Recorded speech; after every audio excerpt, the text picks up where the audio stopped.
할렐루야. 오늘도 말씀을 사모하는 우리 성도님들 위해 하나님의 은혜가 충만하기를 기도합니다. 오늘의 성경 통독은 사무엘하 18장에서 20장까지의 말씀입니다. 오늘은 사무엘하 19장의 말씀을 통하여 받은 은혜에 감사할 줄 아는 것이 성도의 마땅한 자세입니다. 라는 말씀으로 은혜를 나누겠습니다. 오늘의 본문 사무엘하 19장 33절 말씀입니다. 왕이 바르실레에게 이르되 너는 나와 함께 건너가자. 예루살렘에서 내가 너를 공개하리라. 아멘.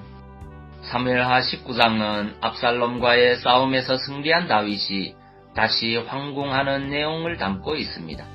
다윗이 피난길에 올랐을 때 마하나임에서 부자인 바르실레가 다윗 왕을 공개했던 적이 있었습니다. 33절을 보면 다윗이 바르실레를 향해 너는 나와 함께 가자. 예루살렘에서 내가 너를 공개하리라고 말한 내용이 나옵니다. 즉 다윗은 자신이 마하나임에서 공경에 처해 있을 때 바르실레가 직접 찾아와 환대하며 위로한 것을 잊지 않고 그 은혜를 갚겠노라고 말하고 있는 것입니다. 여기서 우리는 다시 한번 다윗이 진정 은혜를 아는 참된 하나님의 사람임을 볼 수 있습니다. 당시 신분상 바르실레는 평민이었고 다윗은 비록 도피 중에 있다고 할지라도 이스라엘의 왕이었습니다. 그리고 이전에 다윗은 길르앗 지역을 점령한 후 공의를 행함으로써 그곳 사람들에게 안정을 가져다 주었던 사람입니다. 그러므로 다윗의 입장에서는 바르실레가 베푼 은혜가 마땅한 것으로 생각될 수도 있었습니다. 그러나 다윗은 바르실레의 환대를 받아 마땅한 것으로 여기지 않고 진심으로 감사하면서 더욱 큰 것으로 갚으려 하는 것입니다. 다윗이 보인 바 받은 은혜에 감사할 줄 아는 이 같은 자세는 범사에 감사하라는 말씀과 같이 성도들이 살아가는 삶의 현장 속에 지속적으로 나타나야 할 아름다운 신앙의 덕목이라 할 수 있습니다.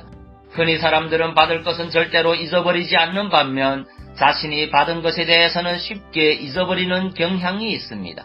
그러나 사실은 정반대가 되어야 합니다.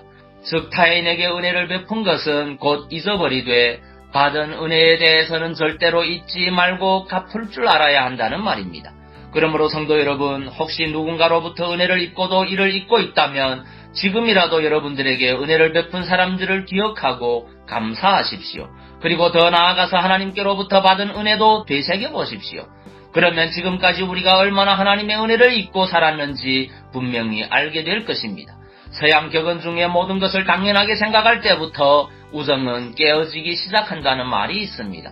즉 친구니까, 아내니까, 남편이니까, 가족이니까 라고 생각하며 그들이 베푼 은혜를 당연하게 여길 때 관계가 멀어지기 시작한다는 것입니다.